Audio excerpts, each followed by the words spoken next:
First, though, police in Hong Kong say they have found thousands of petrol bombs at universities across the city. The discovery comes as the city picks up the pieces in the wake of the prolonged standoff between protesters and officers at Polytechnic University. Around 4,000 petrol bombs were found at PolyU alone, the last battleground to be surrendered. And the campus is now back in the hands of the school administration, which has warned people to stay away until the area is declared safe. The police have seized in total 3,989 bottles of petrol bombs, 1,339 items of pressurized flammable liquid. We strongly condemn the rioters for taking hostage of the university and using it as a weapon factory. The police will follow up on this case impartially and will bring all offenders to justice. Police have also confirmed the explosive substance brought to school by 2 secondary students was a highly volatile powder commonly used in homemade bombs. Both students have been arrested. The campus lockdown might be over, but protesters have vowed this is not the end. For the latest, our correspondent Leong Wei Kit joins us now from Hong Kong. Wei Kit, the standoff at PolyU may be over, but protesters aren't giving up just yet, are they?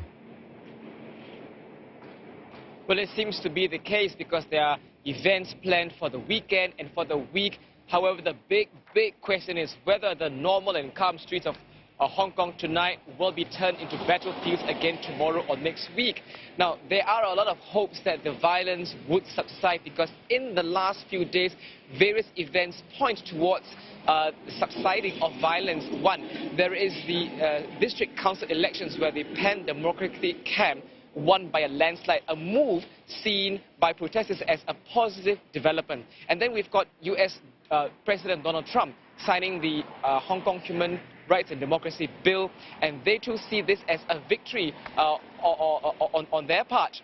And then we have, like you said earlier, the peaceful and very quiet closure of this chapter, the Polytechnic University saga. So all these put together, there are very high hopes that the momentum of peace may continue. However, I spoke to analysts and some of them tell me that violence will still continue because they say that protesters will see these developments as a positive and that they are emboldened to carry out more violent acts going forward. And this is exactly the view of pro-establishment lawmaker Regina Ip, who spoke to CNA on Friday morning. She says that the government cannot meet all 5 demands of the protesters, including and especially the demand of freeing or giving amnesty to people who were arrested in protests.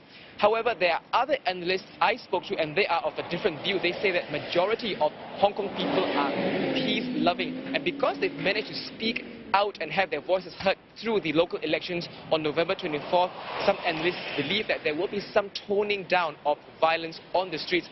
However, it remains to be clear whether or not violence will indeed subside, so we're keeping a very close watch on events over the weekend and moving forward. Many thanks for that. Leong Wei Kit speaking to us from Hong Kong.